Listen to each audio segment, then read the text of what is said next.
Hello friends, welcome to सक्षम academy Azamgarh. आज की वीडियो में हम लोग बात करेंगे जो लेटेस्ट का टॉपिक चल रहा है निपुण भारत के बारे में बात करेंगे, क्योंकि यहाँ से सीटेट एग्ज़ाम में काफ़ी क्वेश्चन पूछे जा रहे हैं हर शिफ्ट में। तो आज हम लोग निपुण भारत के बारे में जानेंगे। तो चलिए शुरुआत करते हैं। पहले तो निपुण भारत का फुल फॉर्म ही पूछ लेता है, उसको समझते हैं कि निपुण भारत का फुल फॉर्म क्या है। तो निपुण भारत का फुल फॉर्म है national initiative for proficiency in reading with understanding and numeracy. ये निपुण भारत का फुल फॉर्म है, निपुण का फुल फॉर्म है बेसिकली। तो इसको ध्यान में रखिएगा। जहाँ पे फॉर लिखा हुआ है, जहाँ पे एंड लिखा हुआ है, जहाँ पे विथ लिखा हुआ है, ये सारी चीज़ों को ध्यान रखिएगा, क्योंकि हल्का सा चेंज कर देगा और आपका आंसर गलत हो जाएगा। तो आइए मोटा मोटा समझते हैं कि निपुण भारत है क्या, उसके बाद इसको डिटेल में जानेंगे।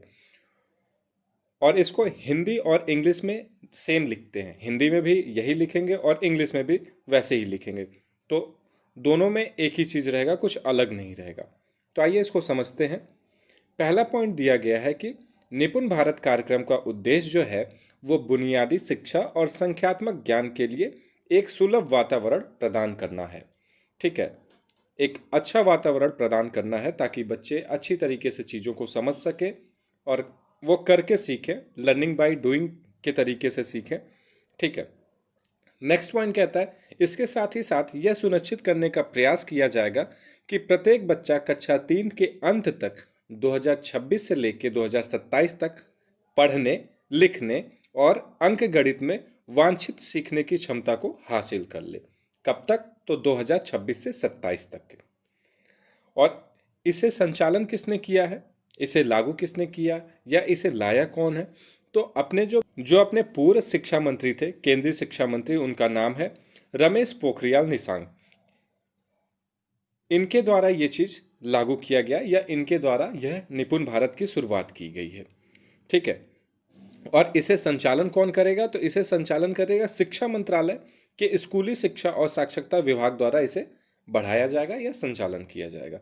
ठीक है, इसको डिटेल में जानेंगे। तो पहले जो पॉइंट दिया गया है वो दिया गया है कि निपुण भारत का फुल फॉर्म हिंदी और इंग्लिश दोनों में एक ही होता है, कुछ अलग नहीं होता है। तो इसका फुल फॉर्म क्या है? National initiative for proficiency in reading with understanding and numeracy, ये निपुण भारत का फुल फॉर्म है। ये कब लागू किया गया था? तो निपुण भारत की जो शुरुआत की गई थी वो 5 जुलाई 2021 को की गई थी। सीधा सीधा क्वेश्चन पूछ लेगा कि निपुण भारत योजना की जो शुरुआत है वो कब की गई थी? तो 5 जुलाई 2021 को की गई थी। चलिए आगे देखते हैं। इस योजना को शुरू करने का जो श्रेय जाता है, जैसा कि मैंने पहले ही बता दिया, वो अपने शिक्षा मंत्री रमेश पोखरियाल निशंक को जाता है। ये जो मिशन है, इसके द्वारा कक्षा 3 से लेकर कक्षा 6 के छात्रों में आधारभूत साक्षरता और संख्यात्मकता का ज्ञान प्रदान किया जाएगा, जिससे उसकी बुनियादी शिक्षा मजबूत होगी। इसमें बेसिकली क्या किया जाएगा? जो कक्षा 3 से लेकर 6 के बच्चे हैं, उनकी जो बेसिक नॉलेज है, जो बेसिक ढांचा होता है, उसको बहुत अच्छे तरीके से पढ़ाया समझाया जाएगा, ताकि बच्चे को आगे चल के कोई दिक्कत ना हो। चलिए आगे देखते हैं। इसमें अगला पॉइंट है, निपुण मिशन के तहत कक्षा 3 से 6 में पढ़ने वाले बच्चों को वर्ष 2026 से 2027 तक बुनियादी साक्षरता और संख्यात्मक में निपुण बनाना है। मतलब कि 2026 से लेकर 27 तक ये अनुमान लगाया गया है, या ये कहा गया है कि तब तक बच्चों को जो उनकी बुनियादी शिक्षा, जो उनकी बेसिक नॉलेज है, जो उनका बेस है, उसको बहुत ही अच्छे तरीके से निपुण बनाना है। तो ये भी क्वेश्चन पूछ सकता है कि कौन से ईयर तक या कब तक हो जाएगा? तो 2026 से लेकर 2027 तक। चलिए एक पॉइंट है FLN। FLN का फुल फॉर्म भी पूछ लेता है। इसका फुल फॉर्म है फाउंडेशनल लिटरेसी एंड न्यूमरेसी। इसको याद रखिएगा।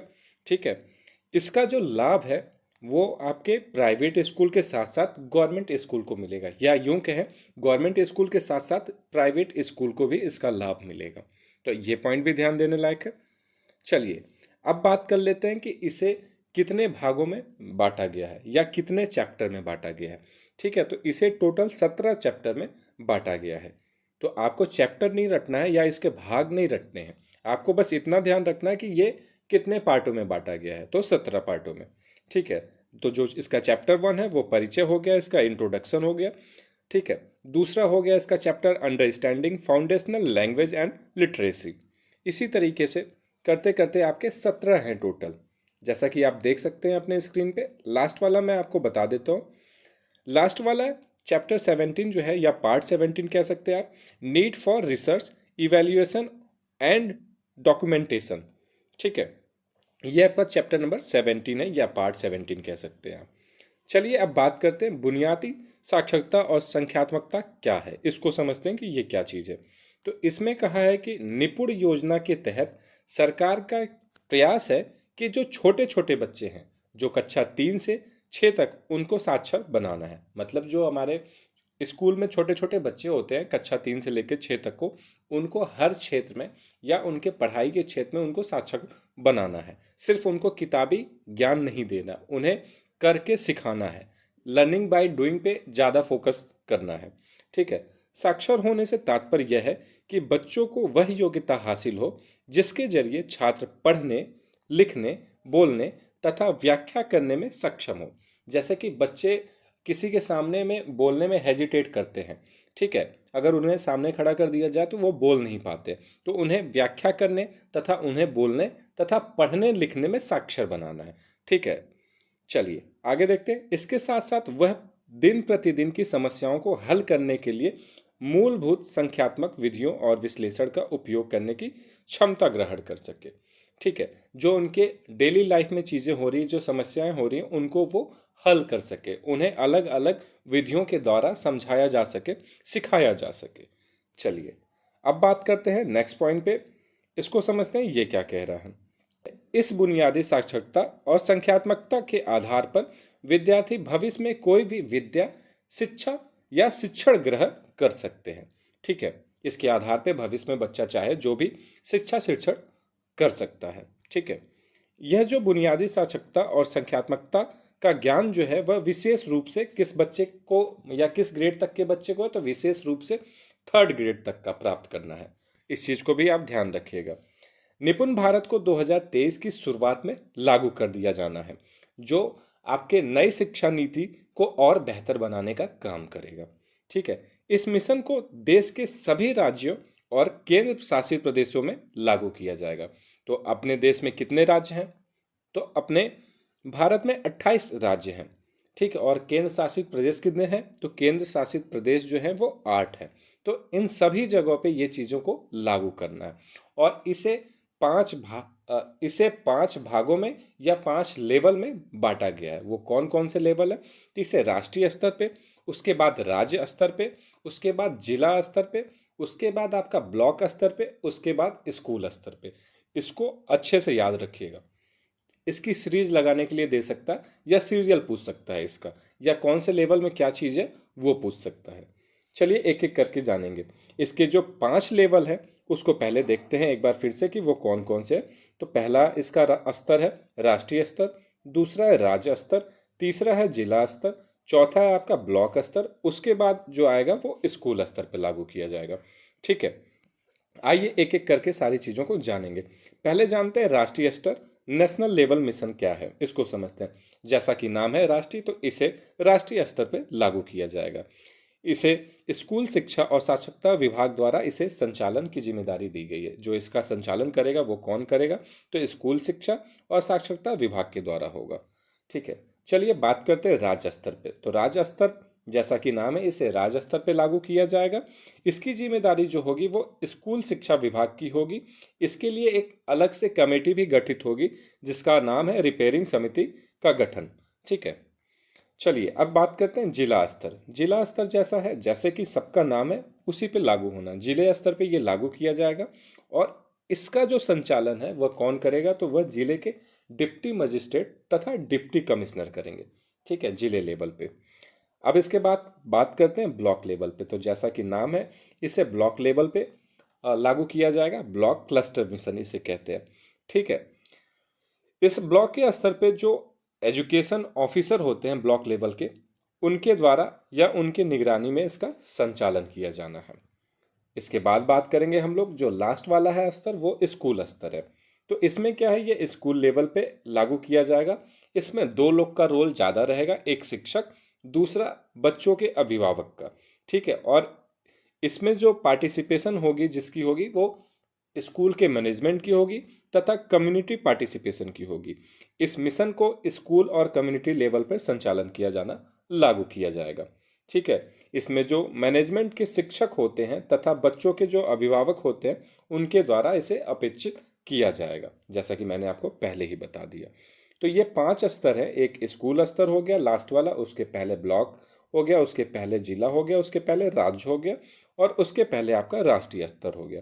तो इनको सीरियल वाइज आप याद कर लीजिए कि पहले कौन सा है उसके बाद कौन सा है। इजी है, बहुत कठिन नहीं है चीज़ें। इसको आप यूं समझ सकते हैं कि न्यू एजुकेशन पॉलिसी तथा एनसीएफ से जोड़ के एक चीज़ नया बनाया गया निपुण भारत, इस तरीके से समझ सकते हैं। ठीक है, चलिए आगे चलते हैं, इसमें आगे देखते हैं आगे क्या बताया गया उसको देखते हैं। चलिए बात करते हैं इस योजना का जो संचालन है वो कौन करेगा। तो शिक्षा मंत्रालय के साथ साथ स्कूल शिक्षा और साक्षरता विभाग द्वारा किया जाएगा। सीधा सीधा क्वेश्चन पूछता है, इस योजना का जो संचालन है वो कौन करेगा। तो शिक्षा मंत्रालय के साथ साथ स्कूल शिक्षा और साक्षरता विभाग के द्वारा किया जाना है। ठीक, मिशन का लक्ष्य रखा गया 2026 से 27 तक का।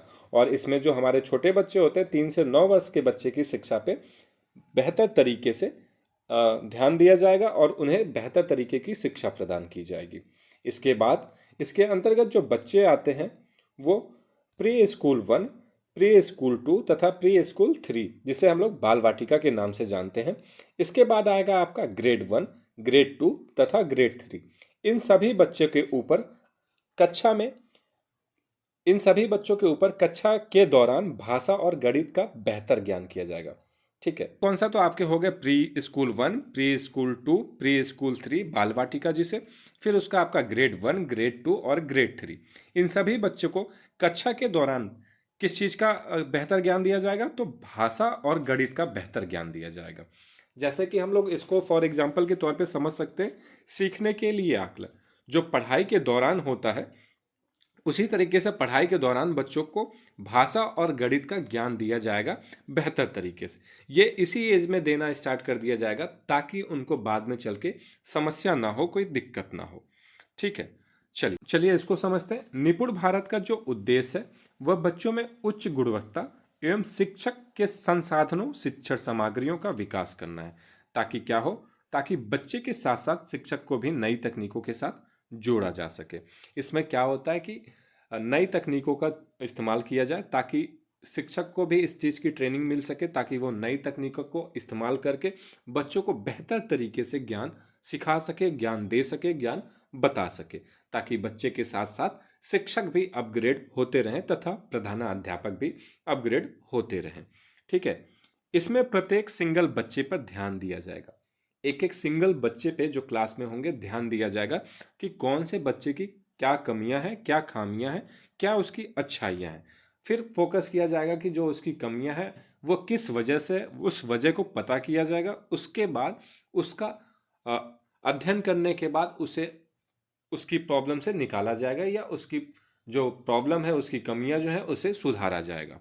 ठीक है, चलिए अब बात करते हैं नेक्स्ट पॉइंट की, जो कि है इसमें बताया गया कि 2026 से लेके 2027 तक प्राथमिक कक्षाओं में सार्वभौमिक मूलभूत साक्षरता और अंक ज्ञान प्राप्त करना है और यह सुनिश्चित करना है कि सभी बच्चे पढ़ने लिखने और अंक ज्ञान में ग्रेड स्तर की दक्षता प्राप्त कर सकें। इसीलिए इसमें कहा गया है कि प्रत्येक बच्चे पे ध्यान दिया जाएगा ताकि पता लग सके कि किसकी क्या खामियां हैं, किसकी क्या कमियां हैं, उन्हें सुधारा जा सके। ठीक है, जो इसमें शिक्षा दी जाएगी, जैसे न्यू एजुकेशन पॉलिसी कहती है, जैसे अपना एनसीएफ कहता है कि बच्चे के दैनिक जीवन से चीज़ों को जोड़ के उन्हें समझाया जाएगा, उन्हें बताया जाएगा, उन्हें पढ़ाया जाएगा तथा साथ ही साथ समावेशी शिक्षा को बढ़ावा दिया जाएगा और समावेशी शिक्षा के कक्षाओं पे जोर देना पड़ेगा। ठीक है, बच्चों को घर जैसा माहौल दिया जाए ताकि बच्चे स्कूल में घर जैसा माहौल पाएं और डरने से ज़्यादा बच्चे सीखना चाहें। एक स्कूल का डर होता है बच्चों के अंदर, वो बच्चों के अंदर से निकालना है ताकि उनको घर जैसा माहौल मिल सके और वो बेहतर तरीके से चीज़ों को समझ सकें। ठीक है, चलिए अब बात करते हैं अपना नेक्स्ट पॉइंट जो है। इसमें जो सबसे बड़ी बात सामने निकल के आती है वह बच्चे को जो शिक्षा देनी है वो किसी सेकंड थर्ड लैंग्वेज में नहीं देनी है। बच्चे की जो शिक्षा होगी वो बच्चे की मातृभाषा में होगी, बच्चे की क्षेत्रीय भाषा में होगी, ना कि आपकी इंग्लिश हिंदी में होगी। ठीक है, जिसकी हिंदी मातृभाषा उसकी तो हिंदी में होगी, सभी बच्चे की अलग अलग मातृभाषा होगी, क्षेत्रीय भाषा होगी, तो उनको उसी भाषा में शिक्षा प्रदान किया जाएगा। तो ये आपका निपुण भारत का सबसे महत्वपूर्ण चीज़ है, जो बच्चे को आपको क्षेत्रीय भाषा में या मातृभाषा में पढ़ाया जाना है। ठीक है, चलिए अब बात करते हैं नेक्स्ट पॉइंट की। तो नेक्स्ट पॉइंट देखते हैं क्या लिखा गया। छात्रों के साथ साथ शिक्षकों तथा प्रधानाध्यापकों को बीच बीच में ट्रेनिंग प्रदान की जाएगी। जैसा कि मैंने आपको बताया कि उनको नई तकनीकों के साथ जोड़ना है, इस वजह से शिक्षकों तथा प्रधानाध्यापकों को बीच बीच में ट्रेनिंग प्रदान की जाएगी, ताकि वो नई तकनीकों को जान सके, समझ सके और बच्चों को बेहतर तरीके से शिक्षा प्रदान कर सके। नेक्स्ट पॉइंट को समझते हैं, जिसमें दिया गया कि सभी बच्चे के सीखने के स्तर पर नज़र रखा जाएगा, यानी कि बच्चे का बीच बीच में मूल्यांकन किया जाएगा। जैसा कि मैंने अभी आपको बताया था कि जो सीखने के लिए आकलन होता है, कि जो पढ़ाई के दौरान चीज़ें होती हैं, पढ़ाई के दौरान जो शिक्षक आकलन करता है उसमें यही देखता है कि बच्चा क्या सीख रहा है, क्या उसकी कमियां हैं, क्या खामियां हैं। उसी को इसमें कहा गया है कि बच्चे को सीखने के स्तर पर नज़र रखा जाएगा और उसका बीच बीच में मूल्यांकन किया जाएगा, जिससे पता लगे कि बच्चे की खामियां क्या है, बच्चे की कमियां क्या है, बच्चे की अच्छाइयाँ क्या हैं, बच्चे का कमज़ोर पार्ट कौन सा है, ताकि उसे उसकी कमियों को पता करके उसका निदान किया जा सके, ताकि बच्चा और बेहतर तरीके से चीज़ों को समझ सके। ठीक है, निपुण भारत 2023 को नई शिक्षा नीति के तौर पे देखा जा सकता है। ठीक है, जैसा कि मैंने पहले ही बताया था कि जो नई शिक्षा नीति है, निपुण भारत उसे और बेहतर बनाएगा। इसमें एक चीज़ देखने लायक है कि इसमें जो पिछड़े वर्ग के बच्चे हैं, यानी कि जो सामाजिक आर्थिक रूपों से वंचित हैं, उन बच्चों को लाभ पहुंचाने के लिए प्राथमिक स्तर पर विशेष ध्यान दिया जाएगा, ताकि वह अच्छी से अच्छी शिक्षा ग्रहण कर सकें। जो बच्चे पिछड़े वर्ग के हैं, पिछड़े वर्ग का तात्पर्य यह है कि जो बच्चे आर्थिक तथा सामाजिक रूपों से वंचित हैं, उन्हें लाभ पहुंचाने के लिए उनके ऊपर विशेष रूप से ध्यान दिया जाएगा। उन्हें किसी भी भेदभाव का शिकार नहीं किया जाएगा, किसी भी तरीके का कोई भी भेदभाव बच्चों के साथ नहीं करना है। ठीक है, चलिए आगे देखते हैं। आगे दिया गया कि बच्चों को करके सीखने पे जोर दिया जाएगा। जो हमारा आपका एनसीएफ कहता है, न्यू एजुकेशन पॉलिसी कहती है, वही सेम यहाँ पे कि बच्चों को करके सीखने पे जोर दिया जाएगा।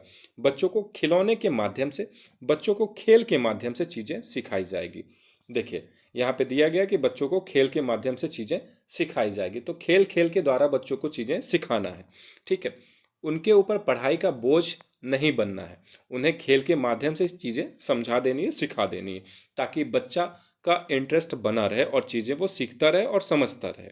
चलिए, इसमें जो है बच्चे के अनुभव को भी शामिल किया जाएगा। ऐसा नहीं है कि बच्चे के अनुभव को शामिल नहीं किया जाएगा। बच्चा जो घर से आता है तो वो कुछ ना कुछ अपना अनुभव लेके आता है।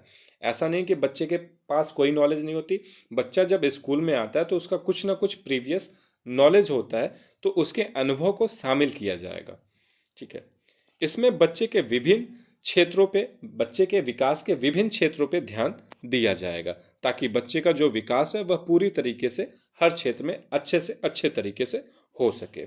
चलिए, इसमें बच्चे की कमियों पे ज़्यादा ध्यान दिया जाएगा, ताकि उन्हें सुधारा जा सके। बच्चों की जो कमियां रहेंगी उन पे ध्यान दिया जाएगा कि बच्चा किस वजह से कमियां कर रहा है, या बच्चा किस वजह से चीज़ों को नहीं सीख पा रहा है, उसको जानेंगे, फिर उसमें सुधार लाएंगे। ठीक है, चलिए आगे देखते हैं। इसमें क्या दिया गया। आगे क्वेश्चन आंसर है, तो इससे रिलेटेड कुछ क्वेश्चन आंसर कर सकते हैं। तो जैसा कि पहला क्वेश्चन दिया कि भारत में निपुण योजना कब लागू किया गया। भारत में निपुण योजना कब लागू किया गया, तो पहला ऑप्शन है 5 जुलाई 2021, दूसरा ऑप्शन है आपका 5 जुलाई 2020, तीसरा ऑप्शन है 2022, चौथा ऑप्शन है 15 अगस्त 2022। तो जैसा कि मैंने आपको बताया था कि 5 जुलाई 2021 को लागू किया गया। ठीक है, अब क्वेश्चन नंबर 2 पे चलते हैं। भारत निपुण योजना किस भाषा पे जोर देने की बात करता है। तो आपका ऑप्शन 1 दिया गया इंग्लिश और हिंदी, तो नहीं, सेकंड लैंग्वेज पे जोर देना ही नहीं। बी ऑप्शन है मातृभाषा और क्षेत्रीय भाषा, यही आपका सही हो जाएगा कि बच्चे के मातृभाषा और क्षेत्रीय भाषा पे जोर देना है और उसी में बच्चों को पढ़ाना है। ठीक है, हिंदी और संस्कृत ये सब नहीं होगा। जो मातृभाषा और जो क्षेत्रीय भाषा उसी में होगा। चलिए क्वेश्चन नंबर थर्ड जो है वो भारत निपुण योजना का लक्ष्य कब से कब तक रखा गया। ऑप्शन पढ़ते हैं। पहला ऑप्शन है 2026 से 27 तक, दूसरा है 27 से 28 तक, तीसरा है आपका 2026 से 28 तक और चौथा है 2023 से 2026 तक। तो मैंने आपको पहले ही बताया था इसका जो लक्ष्य है वो 2026 से लेकर 2027 तक है। चलिए फोर्थ क्वेश्चन पे चलते हैं। निपुण भारत का पूरा नाम क्या है ये पूछा गया है। ठीक है, तो निपुण भारत का पहला ऑप्शन पढ़ते हैं, national initiative for proficiency in reading with understanding and numeracy. यही आपका सही हो जाएगा। बाकी सेकंड में देखते हैं क्या अंतर है। सेकंड में इनिशिएटिव की जगह इंफॉर्मेशन हो गया, ठीक है, न्यूमरेसी की जगह नेशन हो गया, इस वजह से ये नहीं होगा। ठीक है, फिर देखते हैं थर्ड वाले में, नेशनल के बाद इंस्टीट्यूट हो गया, ये गलत हो गया, प्रोफिशिएंसी की जगह पब्लिक हो गया, ये गलत हो गया, न्यूमरेसी बाकी सब ठीक है। तो आपका जो आंसर होगा वो फर्स्ट हो जाएगा, national initiative for proficiency in reading with understanding and numeracy. चलिए क्वेश्चन नंबर फिफ्थ पे चलते हैं, जो कि दिया हुआ कि भारत में पूरी योजना का संचालन किस विभाग के द्वारा किया जाएगा। ठीक है, भारत में जो निपुण योजना है उसका संचालन किस विभाग के द्वारा किया जाएगा, तो उसका संचालन आपका निपुण भारत शिक्षा और साक्षरता विभाग के द्वारा किया जाएगा। ठीक है, ये दोनों विभाग हैं, उन्हीं के द्वारा किया जाएगा। चलिए क्वेश्चन नंबर सिक्स को देखते हैं, ये क्या कह रहा है, निपुण योजना के कौन कौन से लेवल है। तो मैंने आपको 5 स्तर बताया था, एक राष्ट्रीय, फिर राज्य, फिर आपका जिला, फिर उसके बाद ब्लॉक और फिर आपका स्कूल स्तर। तो ये सारे के सारे हो जाएंगे। ठीक है, चलिए क्वेश्चन नंबर 7 है, भारत में निपुण योजना को कितने भागों में या कितने चैप्टर में विभाजित किया गया। जैसा कि मैंने आपको बताया था, भाग समझिए या चैप्टर समझिए, तो इसको 17 भागों में बांटा गया था। तो ऑप्शन नंबर सी सही हो जाएगा। चलिए क्वेश्चन नंबर 8 को समझते हैं। क्वेश्चन नंबर 8 क्या कह रहा है, भारत निपुण योजना का क्या लाभ है। तो इससे क्या होगा, बच्चों में जो शिक्षा होगी उसमें सुधार आएगी, साथ ही साथ शिक्षक और प्रधानाध्यापकों को नई तकनीकों के साथ जोड़ा जाएगा। तो ये आपके निपुण भारत योजना के लाभ हैं। ठीक है, चलिए अब क्वेश्चन नंबर 9 पे आ जाते हैं। 9 क्या कहता है, भारत निपुण योजना को लागू करने में सबसे ज्यादा किसकी भूमिका है। तो सबसे ज्यादा जो महत्वपूर्ण भूमिका है वो शिक्षकों की है। ठीक है, क्योंकि शिक्षक के द्वारा ही बच्चों को ज्ञान दिया जाना है। चलिए क्वेश्चन नंबर 10 को देखते हैं। क्वेश्चन नंबर 10 कह रहा है, भारत निपुण योजना की मुख्य विशेषता क्या होगी। तो इसकी जो मुख्य विशेषता होगी, बच्चे की सीखने की जरूरत को पूरा करना तथा वह किस तरीके से चीज़ों को समझ रहा है उन पर ध्यान देना, ताकि उनको उनकी तरीके से समझाया जा सके। और यह 3 से 9 वर्ष के बच्चों के लिए है। बच्चे की जो कमियां हैं, बच्चे की जो खामियां, उन्हें समझा जा सके, उन्हें बच्चों के भाषा में या बच्चों के तरीके से सिखाया जा सके। ठीक है, और ये कौन कौन से उम्र तक है, तो ये 3 से 9 वर्ष तक के लिए है। चलिए क्वेश्चन नंबर 11 की बात करते हैं। तो क्वेश्चन नंबर 11 है, भारत के तहत इसमें किस क्लास के बच्चों को मदद मिलना शुरुआत हो जाएगा। तो इसमें जो है प्री स्कूल से बच्चों को मदद मिलना शुरुआत हो जाएगा। प्री स्कूल 1 2 3, फिर उसके बाद ग्रेड आपका 1 2 3 तक। ठीक, चलिए क्वेश्चन नंबर 12 देखते हैं। निपुण भारत के तहत स्कूल मॉडल कितने महीनों का रखा गया। तो स्कूल मॉडल जो आपका वो 3 महीने तक का है। ठीक है, चलिए फिर बात करते हैं, निपुण भारत योजना को कितने स्तर पर रखा गया। तो मैंने 5 स्तर बताए थे।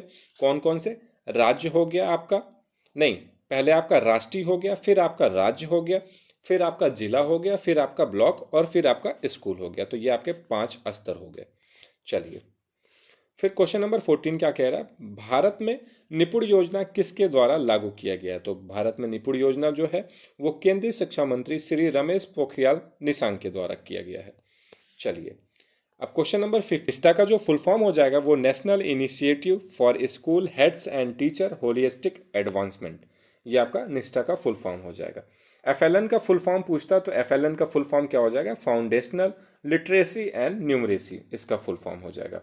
चलिए एनईपी का फुल फॉर्म पूछ लेता है, तो एनईपी का फुल फॉर्म है आपका न्यू एजुकेशन पॉलिसी, जिसे हिंदी में हम लोग राष्ट्रीय शिक्षा नीति कहते हैं।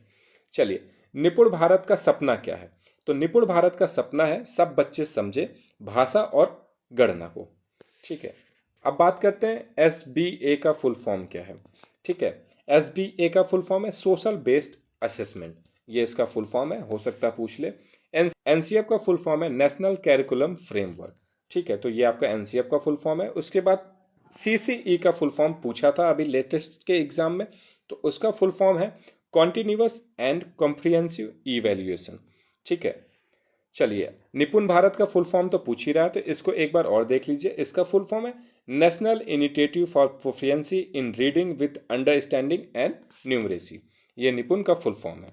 चलिए आगे देखते हैं।